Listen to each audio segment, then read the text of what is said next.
A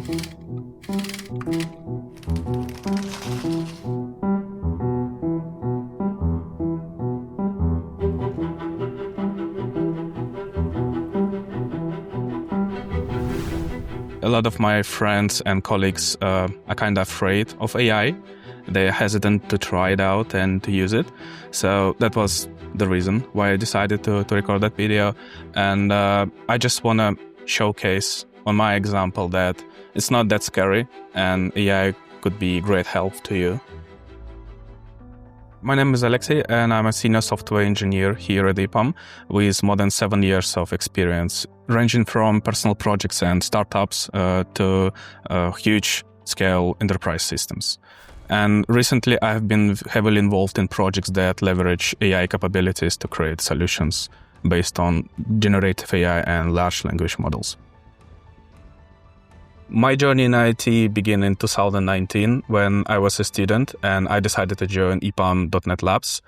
And back then, there were quite a lot of similar opportunities and courses from other IT companies, but I specifically decided to choose EPAM because of two main reasons. The first reason is, even before I became interested in IT and engineering, I heard about EPAM. I heard that that is a huge company which can help you grow and could leverage your career further. The second reason was more straightforward. My older brother was working in EPAM back then, so he highly suggested me to try it out and join EPAM specifically. Besides that, I got my computer science degree in Senior Backend in Minsk, so that helped me quite a lot because a lot of things that I faced with on my projects were covered during the coursework, not only programming but testing, creating diagrams, etc. I began at EPAM as a .NET developer, and I was quite hesitant to try out new things, specifically front-end, for instance. But then gradually I became more full-stack developer rather than simply just back-end. As a lot of folks who enter IT, I was also struggling with imposter syndrome, and I was also thinking that everyone around me, except me, specifically, was smarter than me, and they always knew how to do things, and I did not. So that stopped me quite a lot in my journey. The same thing also applies to AI. I heard it somewhere that, hey, there is a new cool technology, AI, but I was, again, quite hesitant to try it out because I always thought about AI as something related to math, some complex terminology, etc. So I was scared of trying it out, but then gradually I became more familiar with it, and now I'm enjoying that. Well, and at some point in EPAM, I got an exciting opportunity to join a project that leverages AI capabilities, and honestly, it turned my world upside down. I suddenly realized that I'm not limited with only .NET and the set of technologies that I knew, but also I could practically use any language that I want, any technology that I want, because of LLMs. Because I could always ask a question and receive a response, and then I could proceed with my work. Simple as that. Like many of other folks, I heard about AI quite recently. At the beginning, I thought that it's just a noise, as it was with NFTs, for instance. But then the buzzing started to grow, and I realized maybe there is something behind that. Maybe I should jump to that hype train. Maybe I should learn the technology. But again, I was quite hesitant to do that, and I decided not to do it at that moment. But suddenly, this fear of missing out and the thoughts like, hey, maybe I should really do that, started to grow inside me, and I decided to give it a shot. When I started exploring this topic, there were not a lot of materials that I could use to learn, so I had to piece information together by myself, watching various videos on YouTube, reading articles on how to create a good prompt, what are the prompt techniques. So yeah, that was quite a journey, but now EPAM has 2 good courses that I can wholeheartedly recommend to anyone who tries to deep dive into the topic and learn something new, or maybe just learn the basis of the large language models usage.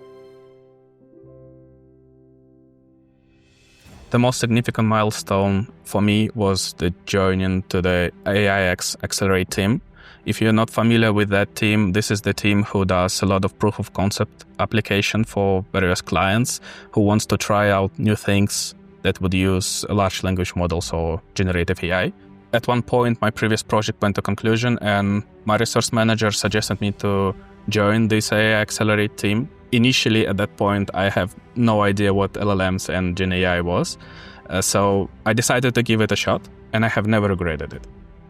During my time on that team, we did quite a lot of cool projects leveraging AI, starting with simple text manipulation, for instance, analyzing if text fits some criteria or not, ending with some advanced stuff like analyzing piping schema and detecting vulnerable spots where excessive pressure could lead to failure.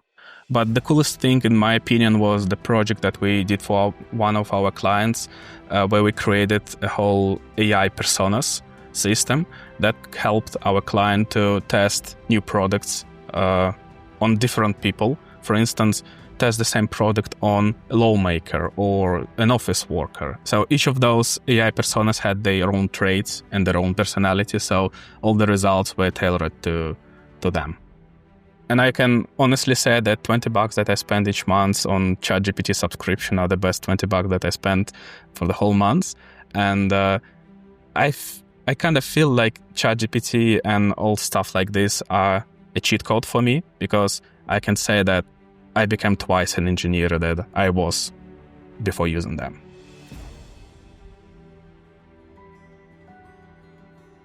Over the past year and a half, I've been actively using a lot of AI tools like Dial, ChatGPT, or recently Cursor to help me doing my day-to-day work. And I can recommend all of them, but I want to specifically elaborate on ChatGPT and Cursor. It helps me in my day-to-day task, like creating some speech, or it verifies whether I created the email and wrote it correctly or not. And for the Cursor, if you're not familiar with Cursor, Cursor is a code editor that has AI under the hood. And it recently became kind of a standard for code editors, I would say, because you could do your day-to-day work faster with that. You could ask any question you want to LLM inside of the code editor. I could just say to Cursor, hey, could you please create a new project in Node.js, for instance, and please do all the necessary stuff, like creating all the configs, etc. And it would do it for me. And then I could just easily modify it and tailor it to my needs. And again, speaking about ChatGPT, it helps me not only with some boring stuff that I mentioned, like writing emails and creating speeches, but also with my coding. I can ask any question that I want. I could verify the function that I want to verify with that.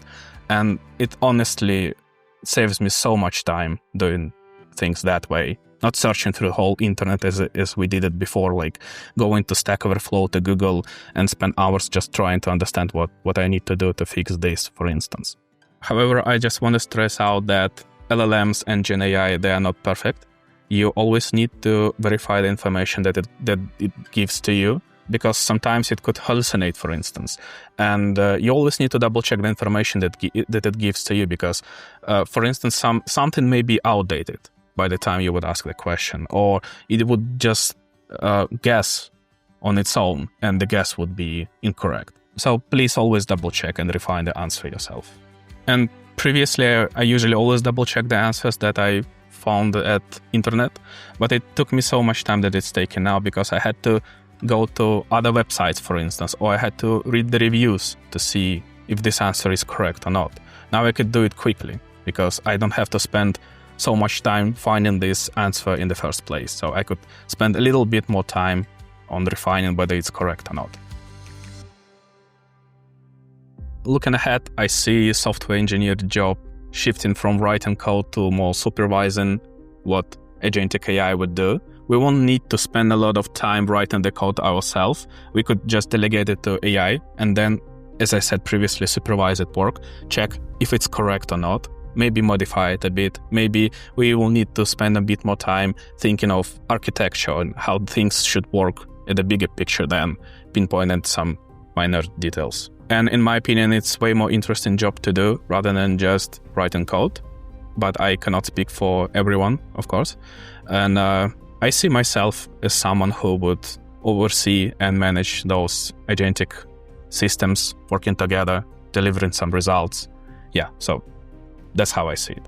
And in this landscape, in my opinion, soft skills would become far more important than hard skills, because AI would take the hard skills part and we would take the soft skills, and our responsibility would be to navigate everything, to communicate, to see if everything is working correctly, to communicate with other teams who also oversee some other AI agents. So yeah, we will kind of shift from being just an engineer to become more like, I don't know, manager maybe. And in my opinion, if you are embracing new challenges and you are not afraid to try AI and use it in your day-to-day work, you have nothing to worry about in terms of being replaced by AI. And I would rather say that someone who doesn't want to use AI would be replaced in the future by someone who uses AI, because they would be delivering more and delivering faster. Simple as that. And finally, there are a few tips for anyone who is feeling FOMO and insecurity about AI. And the first one is start simple. Just pick one tool, ChatGPT, Cursor, or Dial, and just try it out. For example, try to ask Dial something about your day-to-day work, or try to use Cursor to create a new application. And you will see how simple and fast that is. And I think you will like it. And the next tip is don't be afraid to make mistakes. You will not write the best prompt in the world from the beginning. And if AI suggestion isn't perfect, then maybe you just need to modify your prompt. In the end, you can always ask suggestions from your colleagues and peers if you feel frustrated and lack motivation, for instance. There are a lot of Teams chats in EPAM, such as LLM English chat or LLM Russian chat, where you can ask your question and get an answer from more experienced colleagues.